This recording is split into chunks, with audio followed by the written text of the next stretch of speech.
Good morning, good afternoon, or good evening, wherever you are calling in from or watching us from.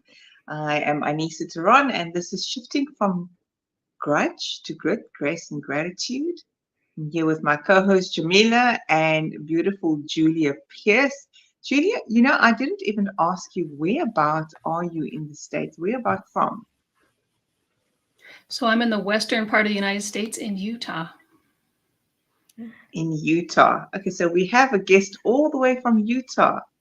And we know we have lots of people from the States that usually listen in, and we have people from Canada, we have people from the UK. So wherever you are, please do connect with us today. Feel free to leave your comments. We will take some time to read through them every 15 minutes or so. But Julia is a beautiful soul, and I can't wait for her to be sharing her story. But let me just introduce a little bit about her. An inspiring presenter and author whose passion for advocacy, personal lived experiences, I should say, and communication is truly remarkable. As a lifelong learner, Julia is dedicated to sharing her space and story to help others in ways they never thought possible. Julia is a well-known presenter, having spoken at local and national conferences on a variety of topics close to her heart. She has also written extensively about communication, advocacy, and her own personal experiences.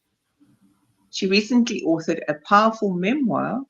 Okay, we do have to talk some more. I'm also finishing a memoir sharing the life of her son. Is it Dalen or Dallin? Dallin. The pronunciation, Dallin, who lived with multiple Yes. disabilities and changed the lives of everyone he met. With over 2 decades of experience working in education and assistive technology, Julia brings a wealth of knowledge and expertise to her work. Despite her busy schedule, Julia still finds time to pursue her passions outside of work.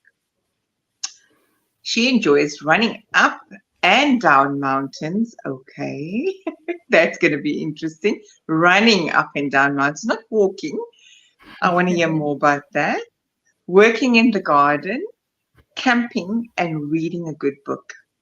Julia lives in, here you go, Utah with her supportive husband, Brandon, and continues to inspire others with her resilience and passion for helping others. Without further ado, Jamila, would you like to just say hello to everyone before we go into giving Julia the space to talk? Yes, absolutely. Thank you, Anisa. A very warm welcome to you, Julia. We are so blessed to have you, and thank you for making the time. It's early in the morning for you. We've already gone through most of our day, so we do appreciate you taking the time first thing in the morning to spend the morning or the next hour with us. I just think that social media is just absolutely unbelievable. I remember back in the day, I used to have lots of pen pals from all over the world, and we would just write letters to one another.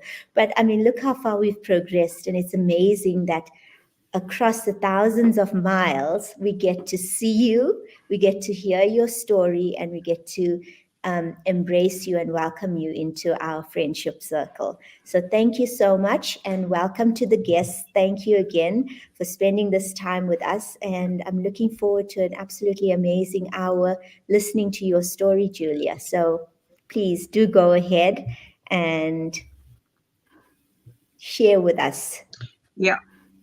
What I'd like to ask you, Julia, is that, we base this segment on the hero's journey and really telling the story around how do we shift from grudge to grit, grace, and gratitude within that hero's journey.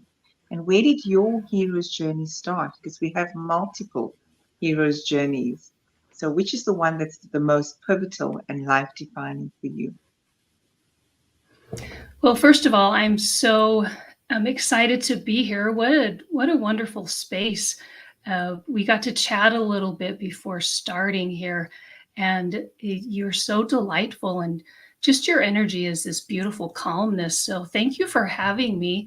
And my story started actually when I was very young. And I thought I knew what I was doing, which is hilarious now that I have glitter in my hair and I'm getting into my decrepit stage. But I love the stage that I'm in. My story started again when I thought I knew what I was doing. I call that my first act. And it's hilarious because I had no idea. When I was 8 years old, I thought I wanted to be a ninja. And that was hilarious because I love to throw things and come in and out of spaces. And when I look back at that, I still love to come in and out of spaces, and how phenomenal it is that what we think we knew when we were in our first spaces come into place still. Because when I come into my second space, that's where my story actually, my experiences become this next phase. And you mentioned our son Dallin, and that's where he comes in. And when we talk about what we actually become and learn from things, he's the space that became so powerful for me. And that's where I love how you say this hero's journey, because we were just having the time of our lives. We were having everyday moments. And when he was this teeny tiny guy, just experiencing being out in the wind, and he loved to watch kites fly and do things. He was born a typical little dude. And I say little dude because he took the world by its just horns and just was brilliant. He was born with no disabilities. And then one day he started having multiple massive seizures. My husband was home with him as I started a new job. And then he started having these seizures. So my husband caught him as he went into this new medical thing, because we didn't know what it was, called the paramedics. Paramedics came to the home while I'm at work. Bad place to be, but we had no idea this was going to happen. They checked him out, said, "We don't know what's going on here. Call your pediatrician." Husband did that. Brandon is his name. Let's give him a name. Why not? And so we did that.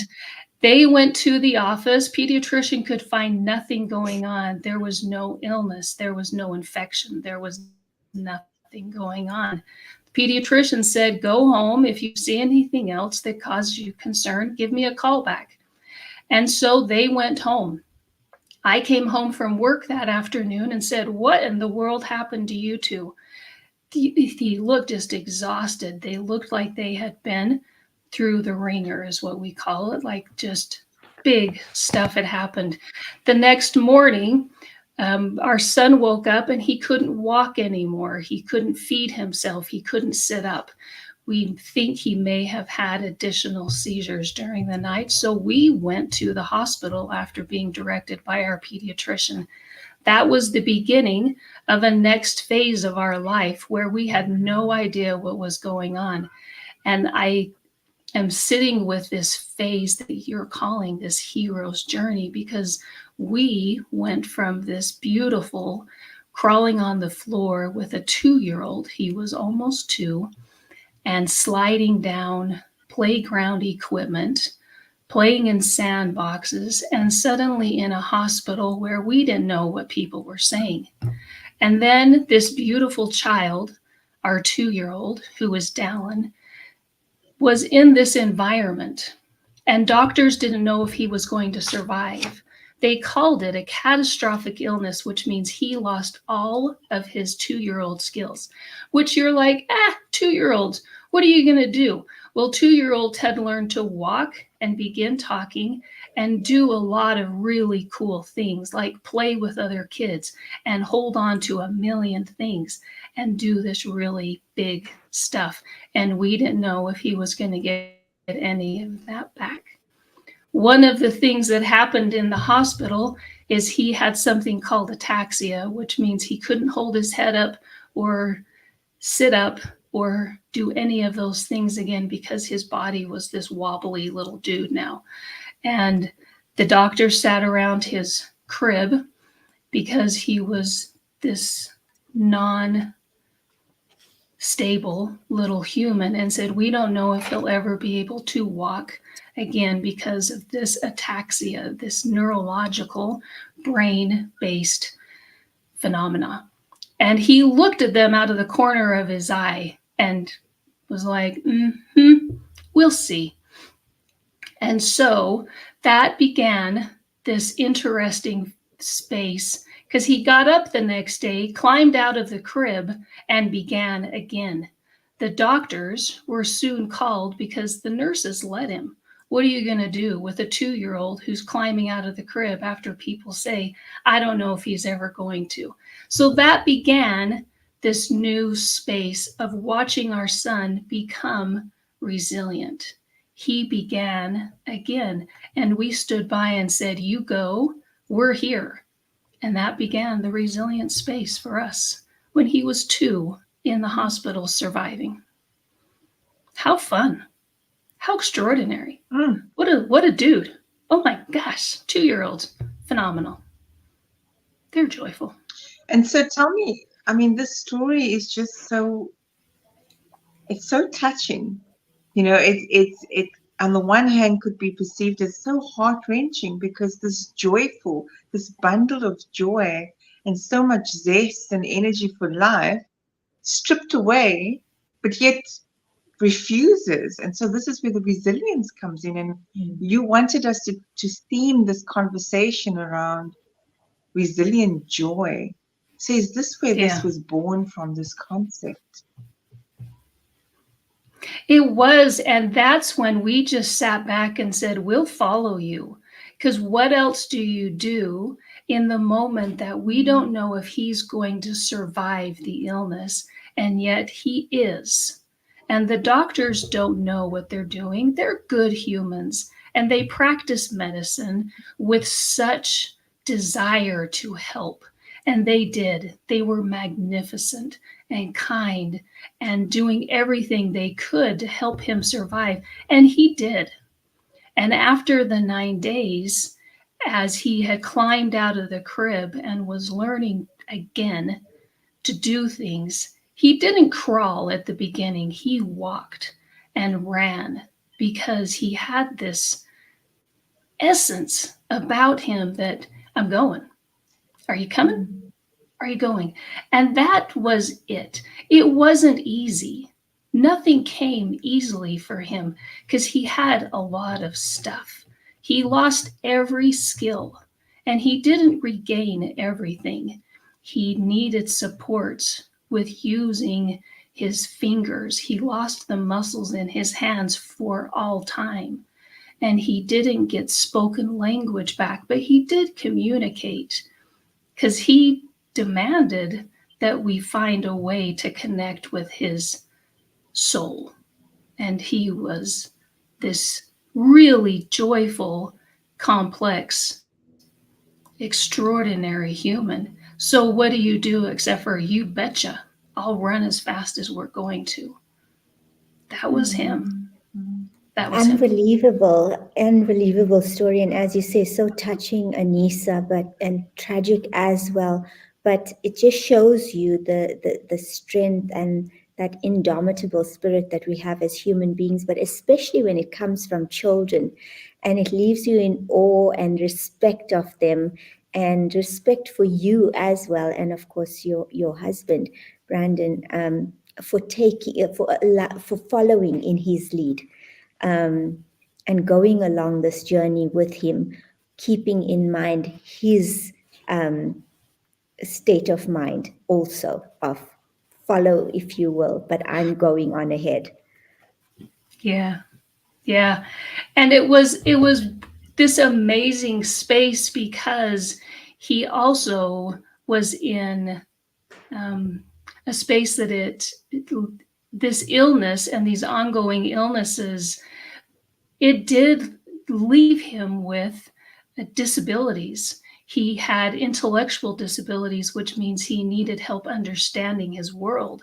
And yet we needed to allow him, and I say that with almost hilarity now, because allow him to be in his space. We didn't make him do anything. He was given opportunities to grow as he continued to recover from the first illness. And then he had additional things that came to him throughout his life. But we can show that he found a way to say, here I am. Do you want it? Do you want it? So we did. And what happened later is that we were given therapies to do. So you do therapy. So sometimes if you get an illness like pneumonia, or you have a big something and you break your leg, then you go to therapy, you go to rehabilitative therapy. And he did that for a number of years. And then the therapist said, he's done. He's so done with us. And it was terrifying because that meant I was in charge. That's horrible. I don't want to be in charge. That's icky. And so we began doing therapy called play. We played. We went canoeing and mountain climbing and skiing. And because he still needed to get his body going again. And some of us do that all the time. It's hiking, it's swimming, it's doing life. We lived big. We lived big so that his body could learn how to get going and keep going. So we did that every Friday. He didn't go to school.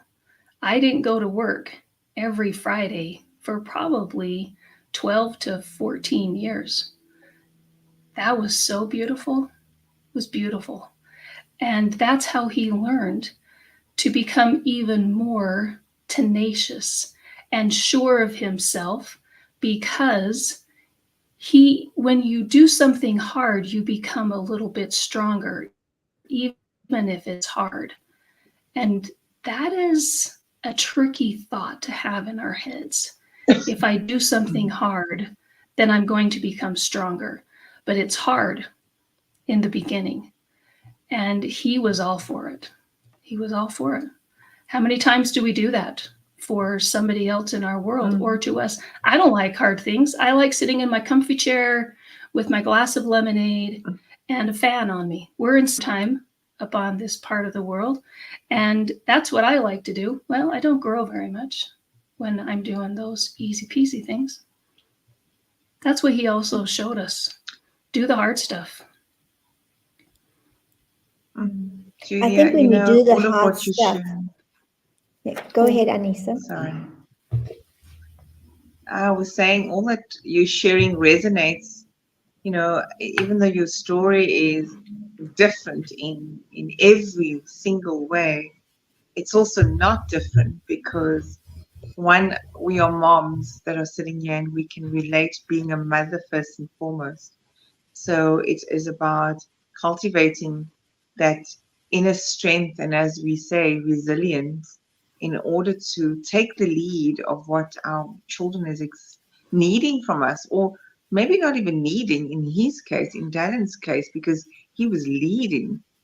And I certainly feel that, I'll just, again, yesterday when I fetched my oldest son, it was insane, that he performed so well, and he was really struggling mentally, emotionally, but just through, and even my 9-year-old, I always think about my kids in the context of just if we remain curious to see where it's going to go.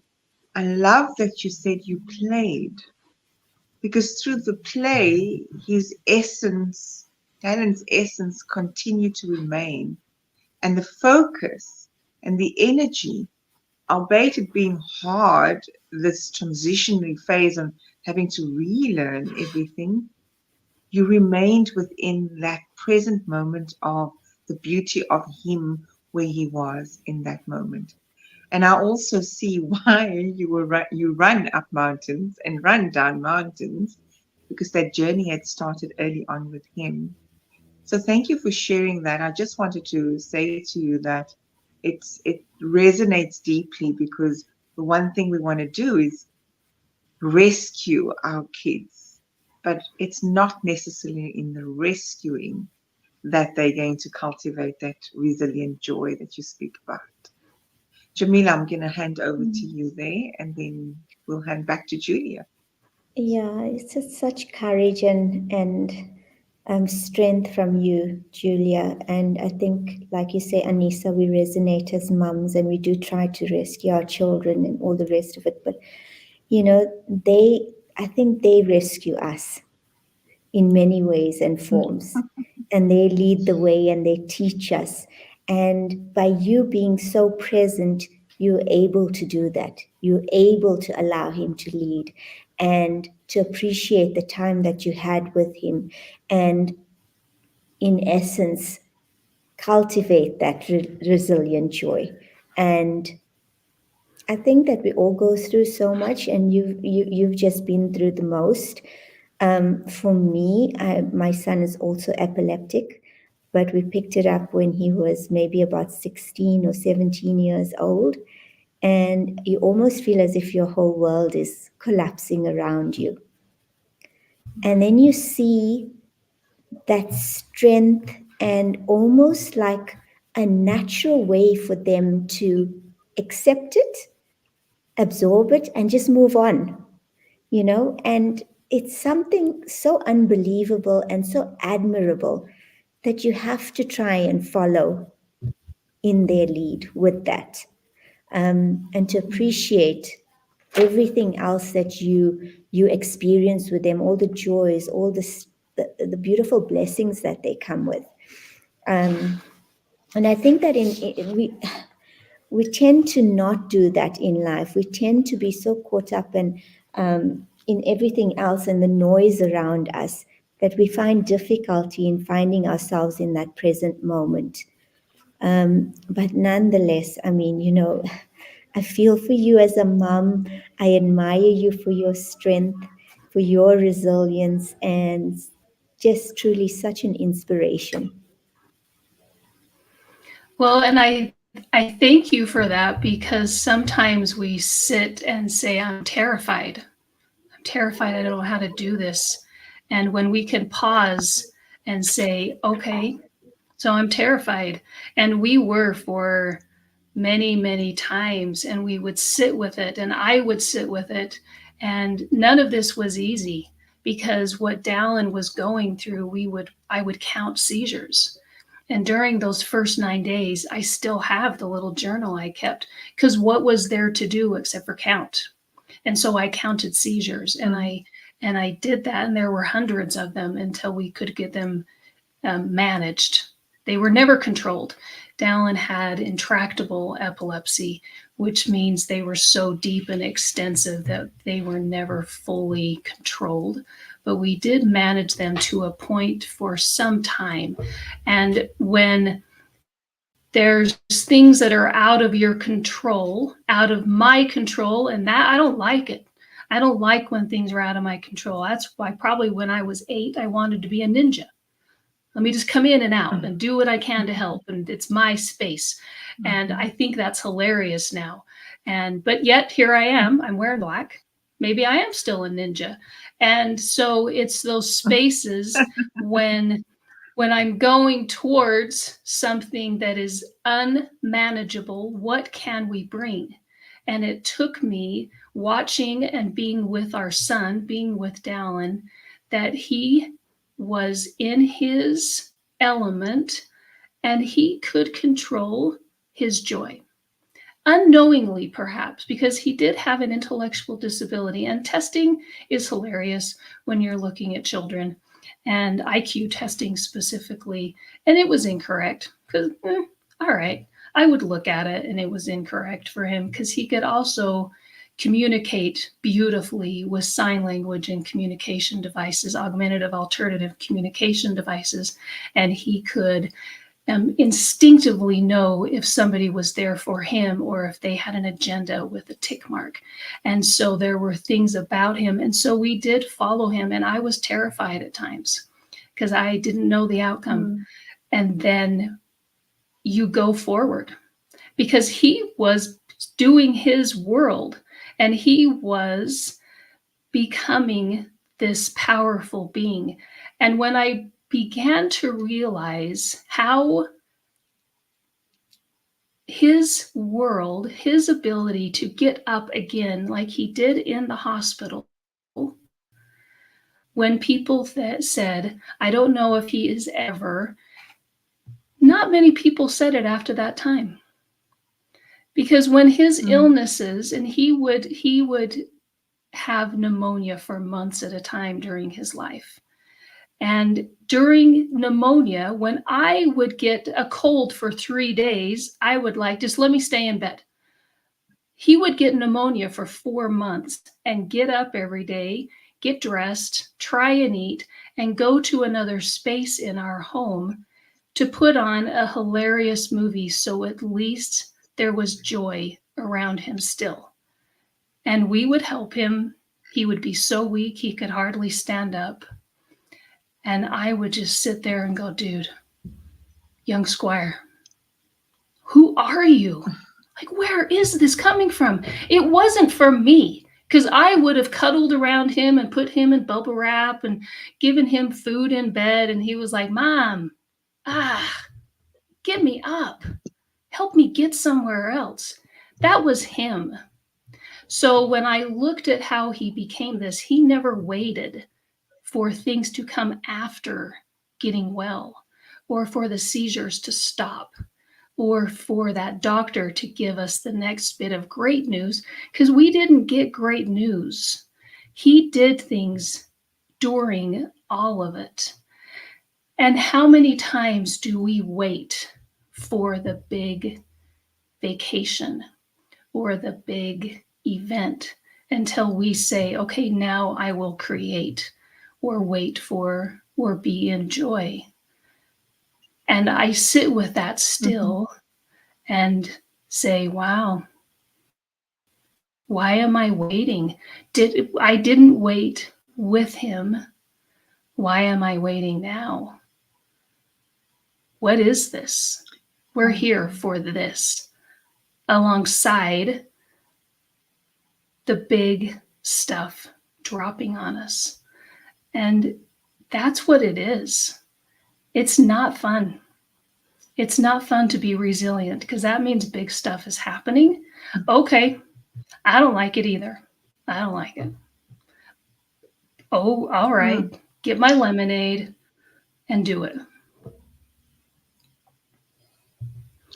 Powerful, powerful. Julia, I just want to acknowledge that it is not easy being resilient, because that means you're sitting in the mud, you're getting dirty, and you're uncomfortable, and it's messy, and all of the above. I'd like to respond some more, but I'd like to just quickly acknowledge the guests that are here with us. Thank you, Sajida, and everyone else that are here on Instagram joining us. Ronald, you've said you're a little bit late, but you are here nonetheless. I just want to acknowledge Ashif is from Canada, here to listen and learn more in calm. Yes, distance has always been an illusion. Ways to touch have evolved. Choices remain ours to choose. Ronald says he's here in the right place. Ashif says soulful, joyful, youthful. How ironic, the essence with innocence. The world's wrong influences make us adapted. So true. Ronald says, so valiant, their courage to love and be loved. Ashif says, learning from cause is empowering towards purpose. Thank you, Ronald, for being here, as you thanking us for being here and sharing. This is so amazing to experience your sharing, Julia. Yes, powerful, Anissa. I quote, not everything happens for a reason. All things happen for a purpose. Reason is I would say a cop-out. Purpose is a why towards.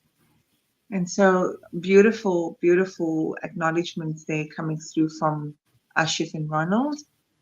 I just want to also share, interestingly enough, my son also had epilepsy for a number of years, Jamila. I don't think you even knew that, but I count myself blessed, or we count ourselves blessed, Julia, because it was right focal epilepsy. And when that aura came on, he knew it was coming. So he didn't have a generalized mal seizure and have no control of it. But what it did do, it made him extremely, extremely self conscious because he now knew he was losing a bit of, functionality or mobility in his one arm, which would go completely numb. And then, there's the usual things that happen with the tongue and the inside the mouth. So it was very difficult. And I had to watch him and I had to stay calm and composed amidst all of that. But inside, that turmoil, that chaos that you go through as a mom, it's not easy. So I want to just acknowledge both of you that are sitting here. I'm going to acknowledge myself too in this moment to say, having kids with seizures and still having to be in the moment and find the joy. I don't know how we have done it, but we wouldn't be sitting here today talking about it if we did not. So I want to ask you, Julia, what are some of those mindsets or strategies other than going on hikes? What are more of the other play or curiosity type of activities that you incorporated that cultivated this even more strongly, that there was resilient joy in the midst of the chaos and the turmoil? The beautiful chaos, I should say. Oh, beautiful chaos. I think at this point, so we're years after that. Our son would be 33 now, and this started when he was 2. And I appreciate the 3 of us sitting here together because I can sense this calm. We're like going into this space, right? And I can feel it within myself. I am in an inner tremble right now. And I do this often where I can feel myself going into a wonderment about how did that happen?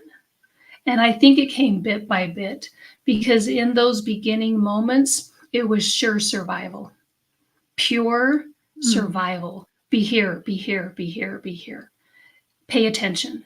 Am I aware of things? Can I trust any of these people? I don't know. I don't know. And what happened in the beginning is I started to share with other people, and not by choice. It was not my preference. I loved being the anonymous mom who had holes in the jeans of my, by being on the floor. I loved being that person who just floated and lived in pureness. And then it wasn't an option any longer because I did choose that. I could have stayed in anonymity and keep going.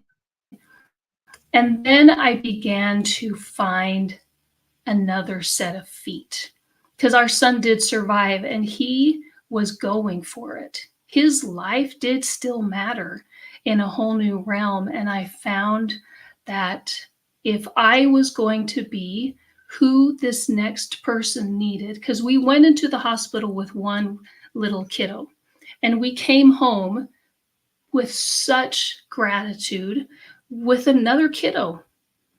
His name was still Dallin, but he needed a whole new set of things.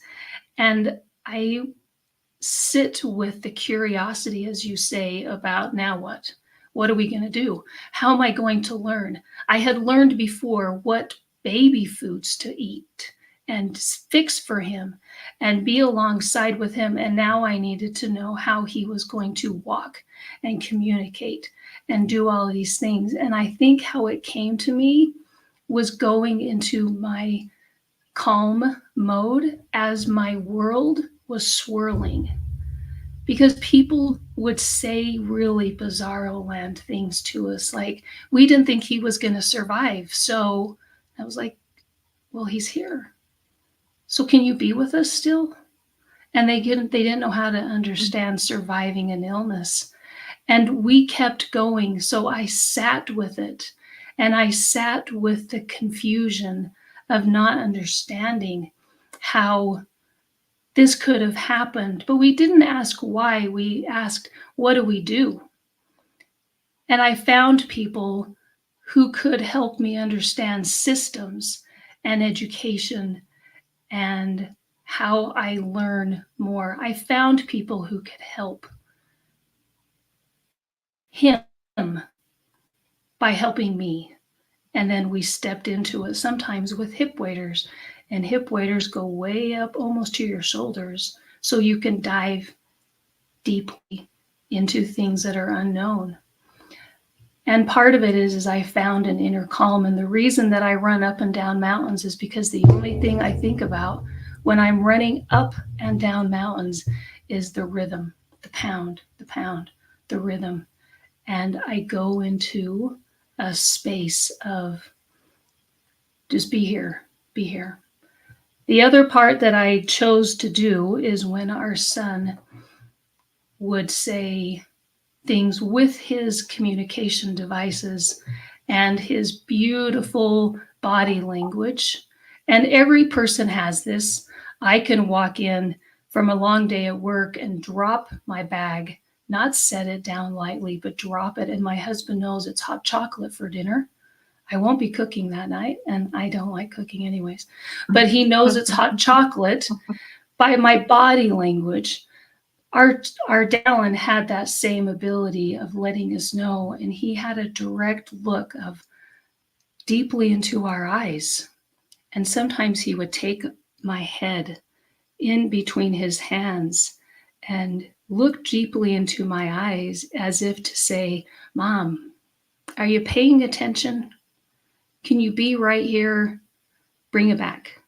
And what an experience to gain insight into a fellow human who happened to be our son, who was saying, pay attention.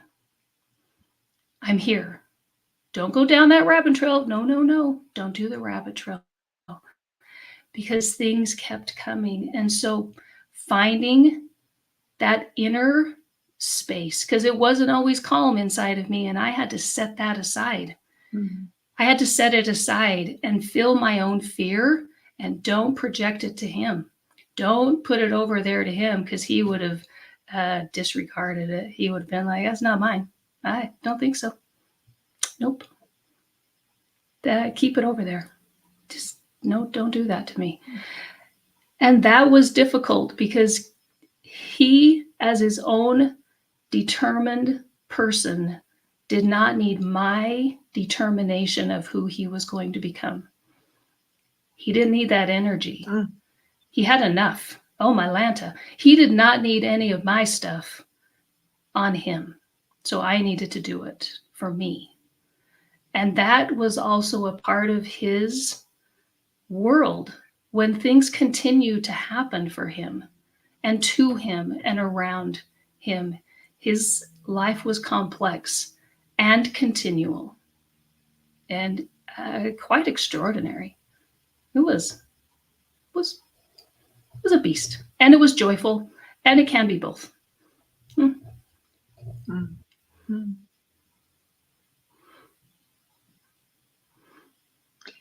You unmute, Jamila. Sorry about that. So it's just amazing to see how much positives you've taken out of this and the incredible strength that you have. And just on your point about, where you didn't allow yourself to ask why, but how do we move forward? And I find like, when I had the experience with my son, it was, I went into a complete panic and meltdown. And that was the first question I was asking to God or universe. Why me? Why me? And we can get caught up in that, but you slowly start to learn. And I think once you realize that you've got to let go of the control, that you cannot control everything. And once you start to let go of the control, you begin to let go of the fear. And you just allow yourself to be taken through the process as you are meant to go through it. and to look at the growth opportunities from it.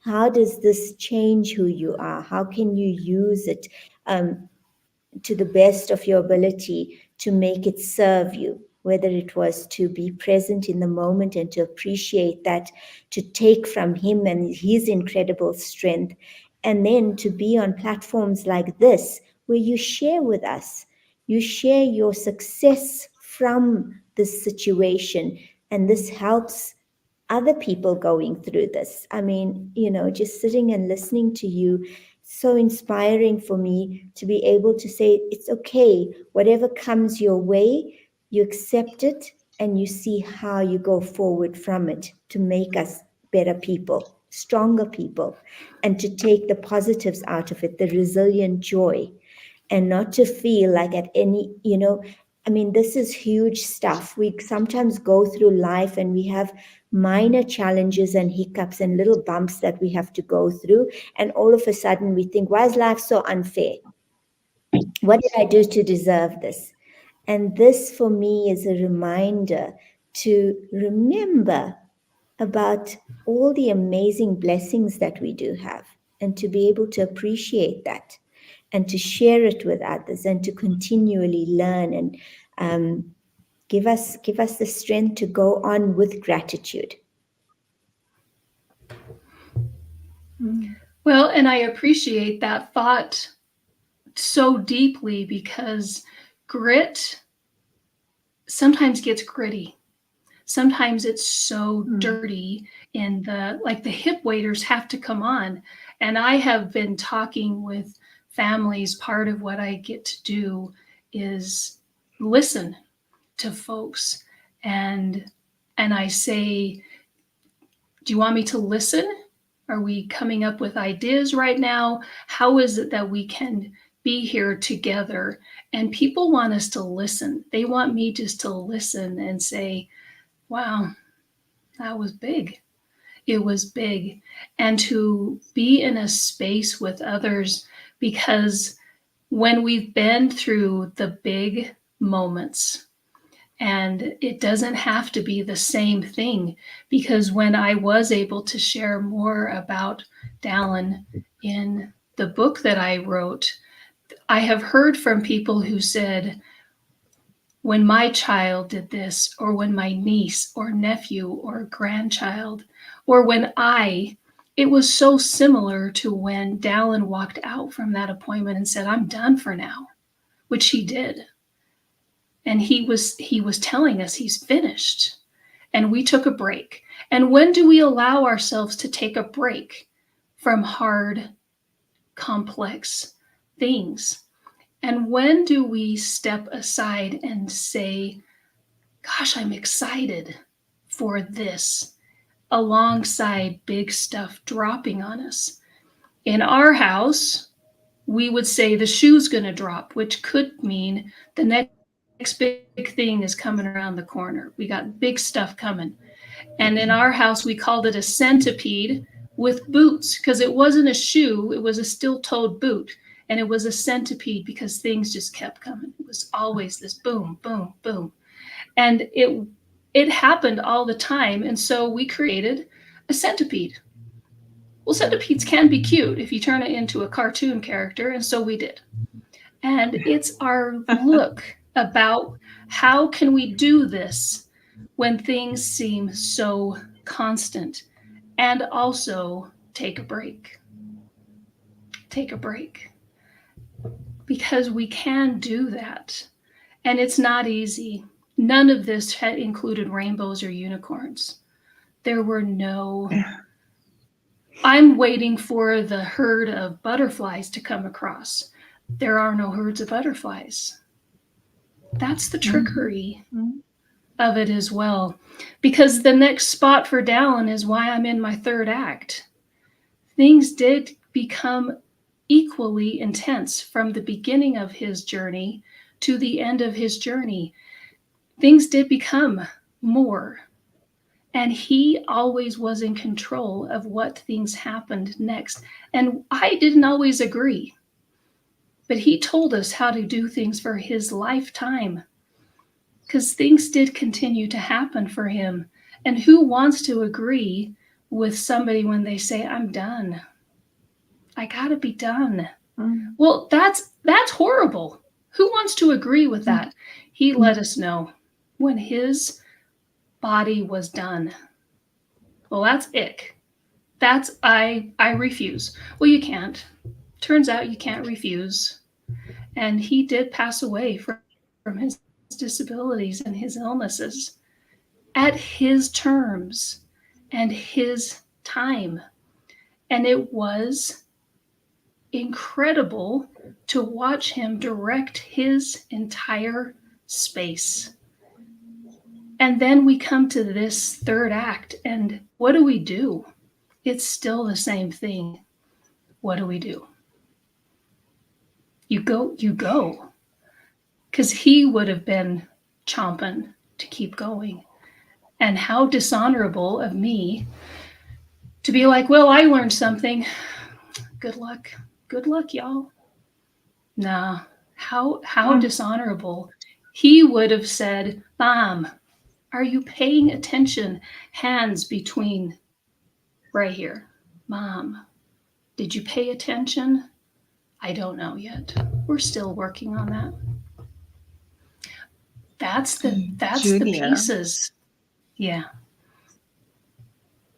Julia, so what you've described for me now is, if we think about that hero's journey and being in our known world, in our comfort zone, where it's easy, and I've said this before, it's rather the devil you know than the devil you don't, because you'll know what to do there. And what you've just expressed and articulated is that Dallin led the journey of stepping into the unknown. He was willing to and just relentless and said, no, I'm not staying here. Come on, let's do this. And as much as there were internal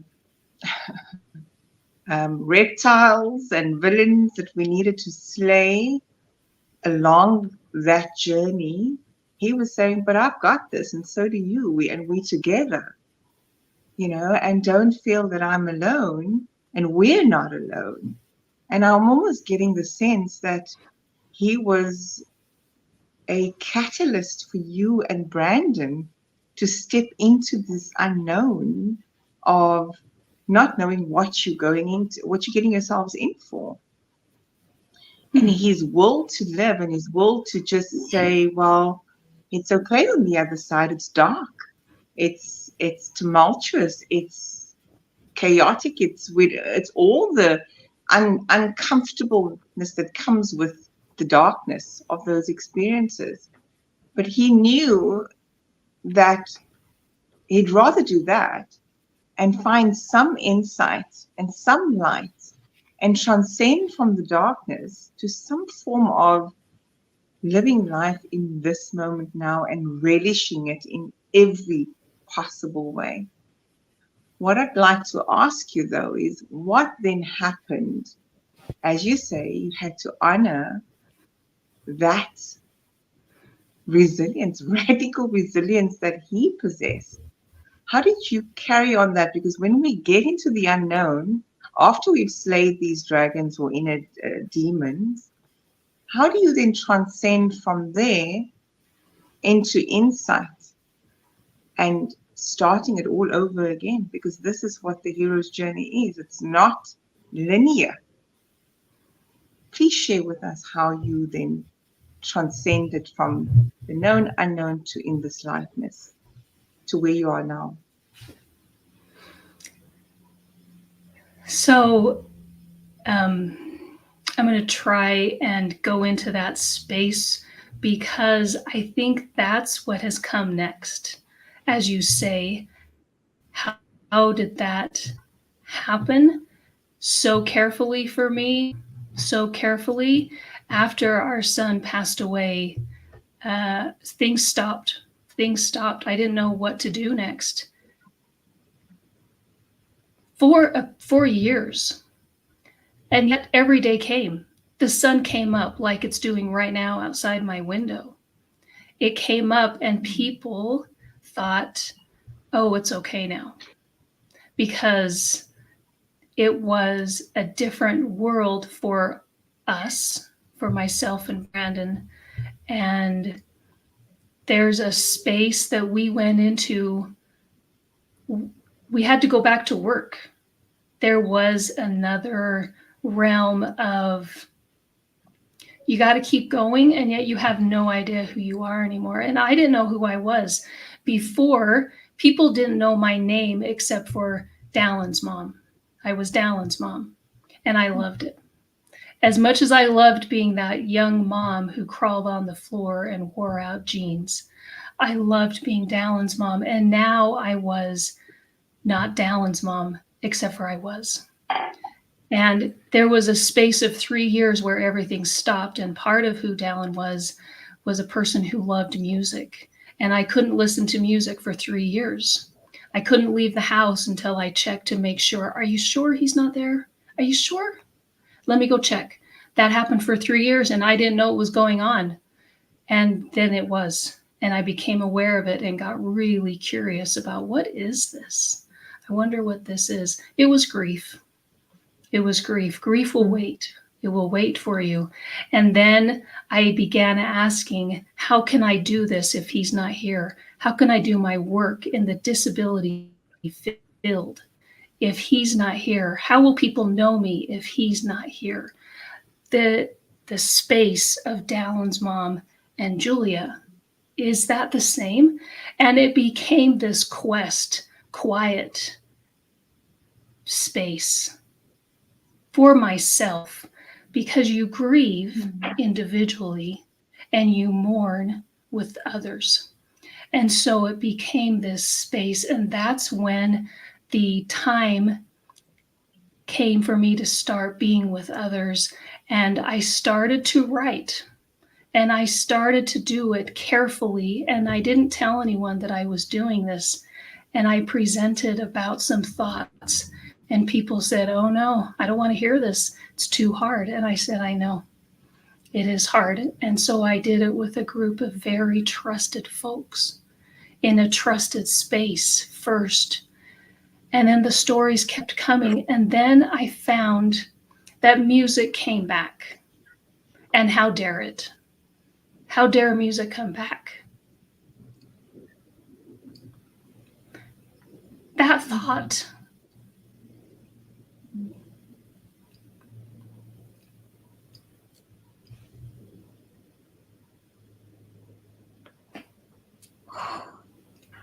thought,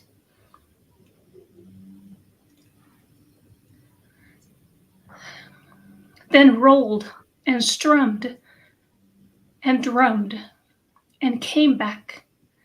And I think the space that then came felt like the hands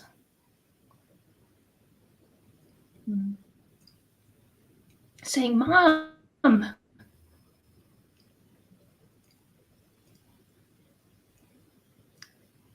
did you listen? Come on. And so I kept going, because what I wanted to do was become a hermit and sit on a mountaintop and watch the sunrise and go sit and be still and only listen to the music then. And that wasn't an option, because I had been given really important information about so many things. And so how dare I not share it with others? So the book became, and the music stayed. And now I can listen to music again. And when he was a young teenager, oh my lands, when he was a young teenager, we would turn the music on until the windows in our house vibrated. And if your teenagers do that, then dance ridiculously and embarrass them. Because I did. And one time I was dancing so ridiculously that Dallin reached over and stopped me physically and shook his head like, no, it's not allowed. You can't do that. And so I now can dance ridiculously, and I'm laughing. There's nobody else in the house. That's where I am now. I'm living fully, almost embarrassingly, But he has said through his lifetime, Mom, are you coming? Do it. Mm. I can only have this much time. We didn't know that at the time. We didn't know that his life was going to be this extraordinary, powerful shortness. And yet that's what happened. And so I continue, and we become these makers and creators of whatever is coming next. That is so powerful, Julia. I mean, I just have no words. And your son sounded like such a powerhouse, such an amazing soul. And he was a catalyst. He was a catalyst in allowing you and your husband to develop your resilience, to develop your strength. And I've recently had a friend of mine who's lost her son, and it's very difficult to be there and to hold space, or to know what to say or what not to say. What has been your experience, or what is your advice to mums out there who are experiencing the same, and to friends like us on how to be there and to hold space for them?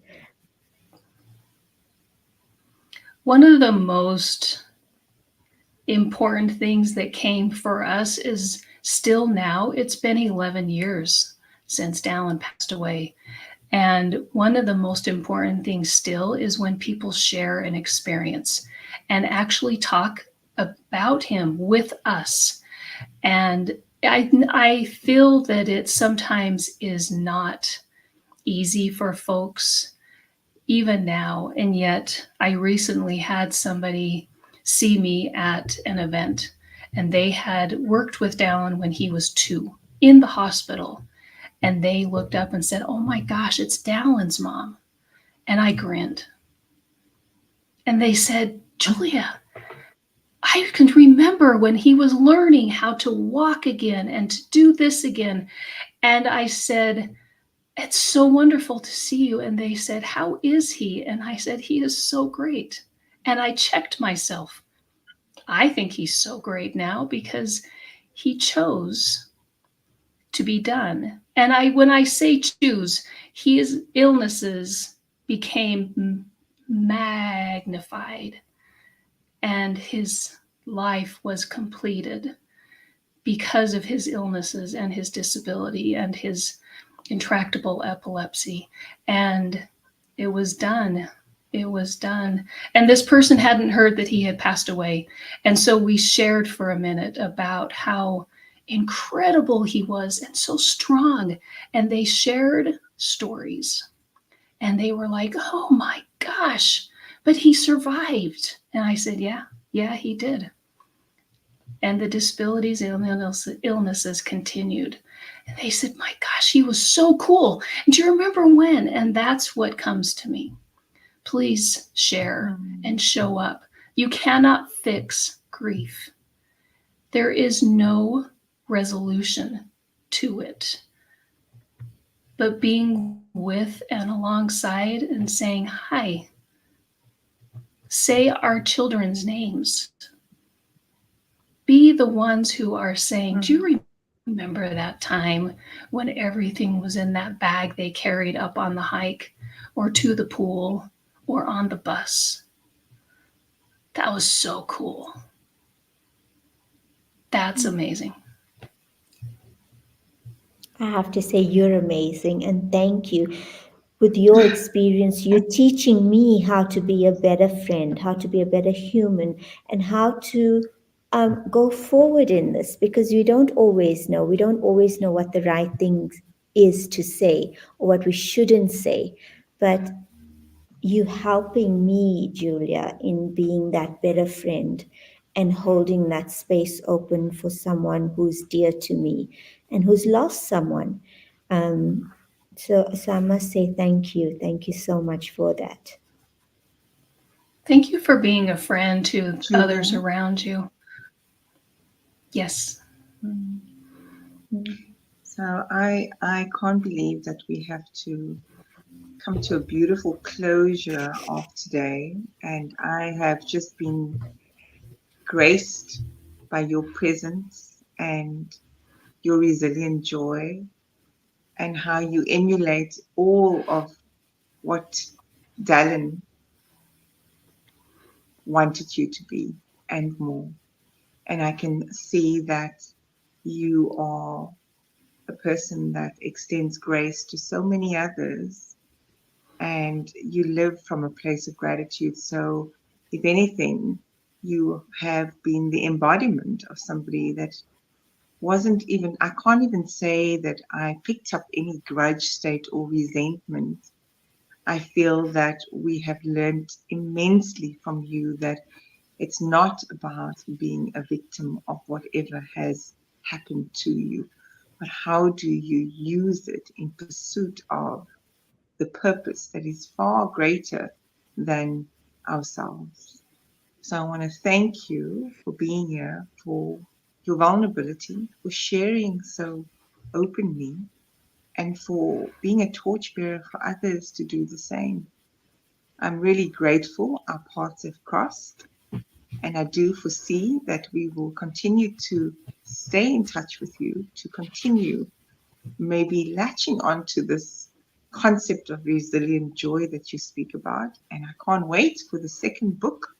When is the second book meant to be published? And where can the audience get hold of you? So thank you so much for having me again. I am working on that second book. It is, people had asked, so we didn't see you in this first book. This first book was Dallin's story, and the second book is the the effects of grief and what is that and how it's changed humans. There, you don't come through unscathed, and yet what do we do now? It's coming hopefully this year. I hope that it is. I gotta find that publisher. And then people can find me on my website. That's juliapearce.net. The book is available on Amazon. It is The Boy Who Became More Than We Could Imagine. And again, that's about Dallin. Thank you so much. I think before we Thank you for go, I being just want here. to also acknowledge, Julia, the how you and your husband have honored each other, but you've also honored everything that your son has taught you and continues to show you and guide you along. So often we find that when parents go through a loss of a child, it's very, very rare that you find them still together. And today you just shared with us that you've been together for 35 years. I think we must acknowledge that unbelievable commitment to each other and just basically honoring each other, and for sharing your guidance on life after grief, life after sorrow, life after loss. It's just been such a truly, truly inspirational hour with you.